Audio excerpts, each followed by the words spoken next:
اچھا جی، اگلا سوال یہ ہے کہ بچوں کی تعلیم کے حوالے سے لوگ بہت پریشان ہیں اور ان کے لیے بہت بڑا مسئلہ بنا ہوا ہے کہ وہ بچوں کو کون سی تعلیم دلوائیں، دنیاوی، دینی یا دونوں. جو بھی تعلیم دلوائی جائے اس کا طریقہ کار کیا ہو. مثال کے طور پر پہلے اسکول یا پھر مدرسہ یا پہلے مدرسہ، اور اگر مدرسہ ہو تو کس فرقے کا ہو. یہ تھوڑا سا مہربانی فرمائیں. اس سوال کرنے والے کو خود بھی ذرا خیال کرنا چاہیے کہ اس کا جواب میں کیا دے سکتا ہوں. میرے بھائی میرے پاس کیا ہے؟ آپ مجھ سے یعنی اتنے آپشنز پوچھ رہے ہیں، تو اس کے لیے یہی ہو سکتا ہے کہ ریاست مدینہ ہو پھر دیکھیں گے. تو یہ پاسبل تو نہیں ہے. ظاہر ہے کہ اب ان گیون سرکمسٹانسز کے اندر آپ بیسٹ جو پرفارم کر سکتے ہیں. میں یعنی اس کا سلوشن تو تب دوں نا جب میں کہیں پن پوائنٹ آپ کو کوئی مدرسہ بتا سکوں یا کوئی ایسا اسکول بتا سکوں جہاں پہ کمبائنڈ دونوں تعلیمیں ہیں اور وہ یعنی بڑی صحیح طریقے سے چیزوں کو لے کے چل رہے ہوں.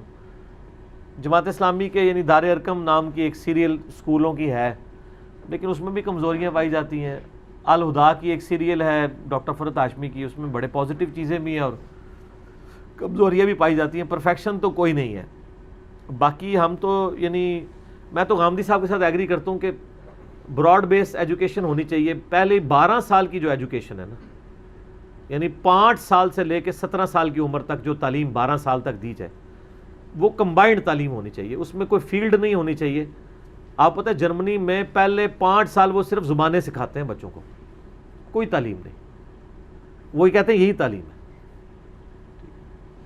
تو یہاں پہ جو غامدی صاحب نے یعنی ایک موقف رکھا ہے کہ قرآن پاک کور کروایا جائے اور سائنٹیفک علوم سے ریلیٹڈ ایک بیس بنائی جائے. اس کے بعد 12 صاحب جب وہ اسکول کی وہ ٹیچنگ کر چکے یعنی وہ پڑھ چکے، اس کے بعد وہ ڈیسائیڈ کریں اس کے ٹیچرز کہ اس کا شغف کس طرف ہے، اس طرف اس کو اٹیچ کیا جائے. اب رہا یہ آج کل جو مسئلہ ہے، تو یعنی مجھے تو یہی لگتا ہے کہ جس طرح ہمیں اللہ تعالیٰ نے ہدایت کی طرف مائل کیا ہے تو اس میں کسی مدرسے کی تو کوئی کنٹریبیوشن نہیں ہے. لیکن ہم ابھی اس پوزیشن میں ہیں کہ ہم اپنی اولاد کو گائیڈ کر سکتے ہیں. ٹھیک ہے، تو آپ مدرسوں کے رحم و کرم پہ نہ چھوڑیں، نہ اسکولوں کے رحم و کرم پہ چھوڑیں. دنیاوی تعلیم دلوائیں جس کو آپ دنیاوی آپ کی نظر میں، ہمارے نظر تو وہ بھی دینی ہے، علمی ہے، چاہے ایکوائرڈ نالج ہو چاہے ریویلڈ نالج ہو. اور دینی تعلیم کے طور پہ یعنی قرآن پاک کم از کم ترجمے سے پڑھوائیں. مدرسوں میں داخلے کے تو میں یعنی حق میں نہیں ہوں. ظاہر ہے کہ مدرسے تو فرقوں کے ہیں اور فرقے ہی آپ کو وہ کٹر قسم کا ایک بندہ بنا کے نکال دیں گے سانچے سے. اس سانچے میں کوئی چیز داخل نہیں ہو سکے گی. تو یہ رسک تو آپ نہ لیں. میں یہ نہیں کہہ رہا کہ مدرسوں میں آپ چندہ نہ دیں، چندہ دیں، ان کو چندہ ہی دیں، بچے نہ دیں اپنے. صحیح بات ہے، حقیقت بات ہے، خطرہ ہے. کیونکہ ہم خود بھی ان سے سیٹسفائی نہیں ہیں تو آپ کو کیسے مشورہ دے دیں؟ یا آپ کو مدرسہ ہائی لائٹ کر دیں کہ اس مدرسے میں صرف کتاب و سنت کی تعلیم دی جاتی ہے، فرقے کی نہیں دی جاتی.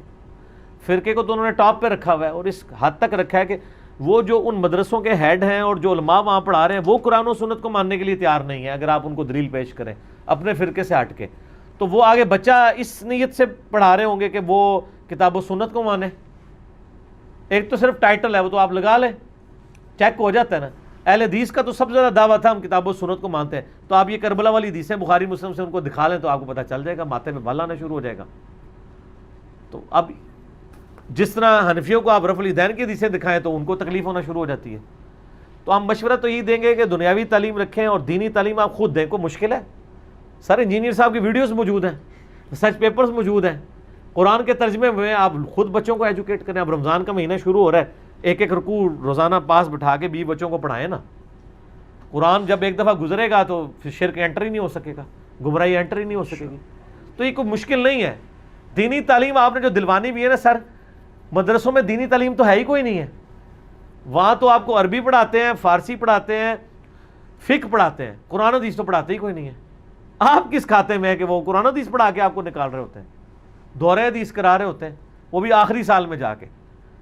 تو باقی ٹرانسفر علم ہو چکا ہے الحمدللہ اپنی زبان کے اندر. آپ کی جس کے اوپر آپ کا دل ٹھکتا ہے آپ اس کو پڑھیں. ہمارے نزدیک تو آپ کسی کو بھی پڑھنے ایک جیسے ہی ہے، ترجمے میں تو کوئی فرق نہیں کر سکتا. الفاظ کے چناؤ میں فرق ہو سکتا ہے. بسم اللہ کا ترجمہ اللہ کے نام سے شروع، یا شروع اللہ کے نام سے، یا شروع کرتا ہوں اللہ کے نام سے، کوئی فرق نہیں ہے.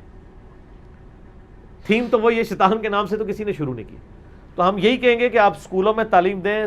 انٹلیکچوئل لیول دنیاوی تعلیم ہی آپ کا ریز کرتی ہے. اسی وجہ سے آپ لوگ یہاں بیٹھے ہیں اتنے. یہ کوئی مدرسوں کی آؤٹ پٹ نہیں ہے، یا میں کسی مدرسے کی آؤٹ پٹ یہاں بیٹھ کے لوگوں کو دین کی بات نہیں بتا رہا ہوں.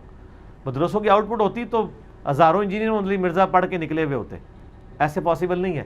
مدرسوں کی آؤٹ پٹ ہوتی تو ہزاروں مولانا مودودی ہوتے، ہزاروں ڈاکٹر اسرار ہوتے، ہزاروں ڈاکٹر ذاکر نائک ہوتے، ہزاروں احمد دیداد ہوتے. تو کوئی بھی مدرسے کی آؤٹ پٹ تو نہیں ہے. سب لوگ ایفرٹ کرتے ہیں، اللہ تعالیٰ ہدایت دیتا ہے. اب تو ہمارے پاس ریسورسز بہت زیادہ ہیں. تو میں کہوں گا کہ آپ اسکول چوز کریں جو اچھا سمجھتے ہیں. اسلامیات تو ہر جگہ پڑھائی جا رہی ہے. ہم نے بچپن میں جتنی دینیات یا اسلامیات پڑھی تھی نا، اس سے زیادہ آج کل اسکولوں میں پڑھائی جا رہی ہے. باقی پریکٹیکلی تو آپ نے خود ہی بعد میں علم حاصل کرنا ہے نا. ہم نے اسلامیات پڑھ کے یا ایم اے اسلامیات پڑھ کے لوگ فارغ ہوئے ہوتے ہیں، انہیں جنگ جمل صفین نہروان کی اصلیت نہیں پتہ ہوتی. ویسے وہ صرف پڑھ لیتے ہیں کہ یہ 3 جنگیں ہوئی تھیں، پیچھے تو ایک پوری ایک ڈاکٹرائن ہے. اس کے لیے تو آپ کو خلافت و ملوکیت مودودی صاحب کی پڑھنی پڑے گی نا، یا ہمارا ریسرچ پیپر پڑھنا پڑے گا نا. تو باقی موٹا موٹا نالج ہی حاصل ہوتا ہے. ایم اسلامیات والے بھی کیا کر لیتے ہیں، قرآن کا ترجمے میں کہاں تک وہ چل رہے ہوتے ہیں، بیچارے خود ہی مسئلے ہم سے ہی پوچھ رہے ہوتے ہیں آ کے. ایم اسلامیات کیا بڑے بڑے مفتی بھی رابطہ کر رہے ہوتے ہیں کہ یہ بتائیں کہاں لکھا ہوا ہے. تو ہم ان کو بتا دیتے ہیں پیار محبت کے ساتھ، بےزتی بھی نہیں کرتے. ہم بتاتے بھی ہیں، پھر اینڈ پہ کہتے ہیں سر دوبارہ ضرورت پڑے تو ضرور پوچھ لیجیے گا، ہم کسی کو بتائیں گے بھی نہیں. ٹھیک ہے، اس لیے ہم آپ کو بتا بھی نہیں رہے کہ کون لوگ پوچھتے ہیں کیمرے میں. تو وہ اگر یہ اسی طریقے سے معاملات ہو رہے ہوتے ہیں، اب تو سافٹ ویئرز بن گئے ہیں ساری چیزیں. آپ تعلیم کی بجائے پہلے تربیت کے اوپر توجہ دیں. ہمارے اسکولوں میں تعلیم ہے، تربیت نہیں ہے. اور تربیت کے لیے آپ کا خود کردار ٹھیک ہونا چاہیے. بچے تو بندروں کی مانند ہوتے ہیں، وہ ایکٹیویٹیز کو کاپی کرتے ہیں، تعلیمات کو نہیں. اگر میں کہتا ہوں بیٹا گالی نہ دو اور میں خود گالیاں دیتا ہوں، تو وہ میرے گالی دینے کو کاپی کریں گے، میرے اس کہنے کو کاپی نہیں کریں گے گالی نہ دو. تو اس کے لیے سب سے پہلے اگر آپ کو بچوں کی تربیت کی فکر لگی ہے نا، سب سے پہلے آپ خود اپنا کردار ویسا پیش کریں کہ جو کردار آپ بچوں میں دیکھنا چاہتے ہیں. ورنہ سر نہ بول جاؤ، کچھ بھی نہیں ہونا. یہ ذہن میں رکھیے گا. یہ ماحول ہے اصل چیز. ماحول ایسی چیز ہے کہ برے سے برے انسان کو اچھا بنا دیتی ہے، اور ماحول ایسی چیز ہے کہ اچھے سے اچھے خاندانی آدمی کو برا بنا دیتی ہے. آپ دیکھ لیں کتنے خاندانی لوگ ہوتے ہیں اور برے ماحول میں جا کے وہ کن کن برائیوں میں پڑ جاتے ہیں، اور کتنے برے خاندانوں سے اٹھے ہوئے لوگ ہوتے ہیں، اچھے ماحول میں بیٹھتے ہیں، کسی تبلیغی جماعت کے ساتھ اٹیچ ہوئے ہیں تو اللہ تعالیٰ نے ان کو توفیق دے دی ہے، نمازوں پہ آ گئے. باپ نے کبھی مسجد کا رخ نہیں دیکھا، بچوں نے داڑیاں رکھی ہوئی ہیں. ماحول کی برکت ہے نا. تو ماحول آپ خود دیں. جس کو اتنی فکر لگی ہے نا کہ میرے بچے کی تعلیم کی مجھے فکر ہے، تو وہ سب سے پہلے خود اپنی آخرت کی فکر پہلے کریں. کیونکہ قیامت دن تو قرآن میں آتا ہے کہ باپ کہے گا مجھ سے میری اولاد بیوی بچے سب لے دو، مجھے چھوڑ دو. تو ان بچوں کی جن کی آپ کو فکر لگی، یہ تو آپ نے اللہ تعالیٰ کو فدیے کے طور پہ دینا ہے اپنی جان چھڑانے کے لیے. تو وہ لمحہ نہ آنے دیں. اپنی آخرت کی فکر خود کریں. سب سے پہلے خود اپنے اوپر اسلام امپلیمنٹ کریں. آپ چلتی پھرتی تصویر ہوں گے خود بخود، اور آپ کے کریکٹر سے بچے خود بخود لرن کریں گے. ایک وقت آئے گا کہ وہ تربیت ان کے اوپر اثر دکھائے گی. اس لیے آپ دیکھیں کہ جن لوگوں کے گھروں کے ماحول اس طرح کے ہوتے ہیں نا، اور وہ پھر اثرات یونیورسٹیز کالجز تک جاتے ہیں. جب کبھی برا ماحول انیشلی اٹیک کرنے کی کوشش کرتا ہے نا، تو ان کی وہ جو تربیت ہے نا وہ آڑے آ جاتی ہے. ہم لوگ بھی یونیورسٹی سے پڑھے ہیں تو گھر کی تربیت آڑے آئی ہے نا، تو تبھی ہم غلط ماحول کی طرف نہیں گئے. تو فرق پڑتا ہے. دنیاوی تعلیم دلائیں، دینی تعلیم کی ذمہ داری خود لیں. کیونکہ مدرسوں سے آپ جو دینی تعلیم دلوانا چاہتے ہیں، پہلی بات دینی تعلیم مدرسوں میں ہے ہی کوئی نہیں. آپ کو کس نے کہہ دیا ہے کہ دینی تعلیم ہے مدرسوں میں؟ وہاں فرقوں کی تعلیم ہے. زیادہ تر تو یہاں مدرسے دیوبند بریلوی کے ہیں. آپ ان سے ذرا پوچھ لیں کہ انہوں نے حدیث کی کون سی کتابیں پڑھی ہیں. کئی کتابوں کے تو ان کو نام ہی نہیں پتہ ہوتے. اینڈ پہ دورہ حدیث جلدی جلدی کر لیتے ہیں. 7 سال میں سے 6 سال فقہ حنفی پڑھتے ہیں. اور وہ ماشاءاللہ کتابیں اگر میں آپ کے سامنے رکھوں تو آپ اپنے کسی بچے کو پڑھانے کے لیے تیار ہی نہیں ہوں گے. اتنی گندی باتیں اس میں لکھی ہوئی ہیں. اسی لیے میں کہتا ہوں کہ مدرسوں کے بچے سیکس کے پوائنٹ آف ویو سے جلدی ایجوکیٹ ہو جاتے ہیں اسکولوں کی نسبت. کیونکہ جاتے ہی وہ اس طرح سیکسی قسم کی کتابیں ان کو پڑھانا شروع کرتے تھے، اور ایسی کتابیں جو عام حالت میں آپ کو ملتی نہیں. آپ کو کسی اسکول کی کتاب میں ملے گا کہ اگر کوئی کتے کے ساتھ کر لے یا گدھے کے ساتھ کر لے. تو فقہ کی بنیادی کتابیں جو پہلے سال میں پڑھائی جاتی ہیں نا، اس میں یہ قدوری شریف جو لکھا ہوا ہے، یہ قدوری بدماش شریف نہیں ہے، اس میں یہ سارے مسئلے لکھے ہوئے ہیں. یہ وہ چیزیں جو آپ میں سے کئی لوگ ابھی اس حالت میں پہنچ کے آج تک زندگی میں انہوں نے کبھی یہ تصور بھی نہ لایا ہو ان چیزوں کا، تو وہ چیزیں تصور میں پہلے ڈال دی جاتی ہیں. یہ دینی تعلیم ہے. اگر آپ چاہتے ہیں کہ آپ کے بچوں کو یہ دینی تعلیم دی جائے، جو دینی تعلیم آپ کو مطلب 30-40 سال کی عمر میں بھی نہیں آ کے ملی ہوگی، تو ان کو وہ 8-9 سال کی عمر میں دے دی جائے، تو پھر آپ خود یہ رسک لینا چاہتے تو لیں.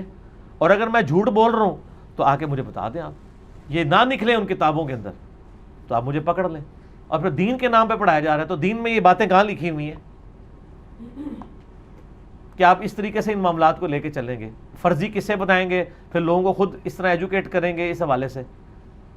تو دنیاوی تعلیم جاری رکھیں، دینی تعلیم آپ خود بھی عمل کریں اور سکھائیں بھی. اور یہ کوئی راکٹ سائنس نہیں، کیا سکھانا ہے؟ 24 گھنٹے کی زندگی گزارنے کے لیے جو دین چاہیے، ایک ہفتے میں آپ پورا دین سیکھ سکتے ہیں. سر کیا سیکھنا ہوگا؟ نماز، وضو، غسل، اس سے ریلیٹڈ مسائل. نکاح طلاق کے تو اس وقت ہے جب بچے جوان ہوں گے، اس سے پہلے تو ضرورت ہی نہیں ان کو سیکھنے کی. حج بھی اس وقت جب ضرورت ہوگی، زکوٰۃ بھی اس وقت جب ضرورت ہوگی. یہ چاند ایک طہارت کے مسائل ہیں، فرائض ہیں، یہ آپ سکھا نہیں سکتے. رمضان ہے، نہیں سکھا سکتے. عقیدہ کیا بنیادی عقیدہ، کوئی ضرورت نہیں، قرآن پاک ترجمے سے پڑھائے، خود بخود عقیدہ کلیئر ہو جائے گا. سر جس بچے نے بچپن میں ایاک نعبد و ایاک نستعین پڑھ لیا ہے، تو پوری دنیا الٹی بھی لٹک جائے اس سے یالی مدد نہیں منوا سکے گی. بے شک. ہاں تو آج آپ دیکھ لیں، گورے کو کہنا کہ قرآن سے کہیں یالی مدد یا شیخ عبدالقادر جیلانی مدد ثابت ہوتا ہے، وہ کہے گا نہیں، قرآن سے تو نہیں ہوتا، وہ نہیں منوا سکے گی. تو قرآن، پھر قرآن اتنی مضبوط چیز ہے کہ قرآن کو مانے نہ مانے اس کے مقابلے پہ کھڑا نہیں ہو سکتا، کیونکہ قرآن کی طاقت ہے، اس کا کون انکار کرے گا. تو خود ایجوکیٹ کریں.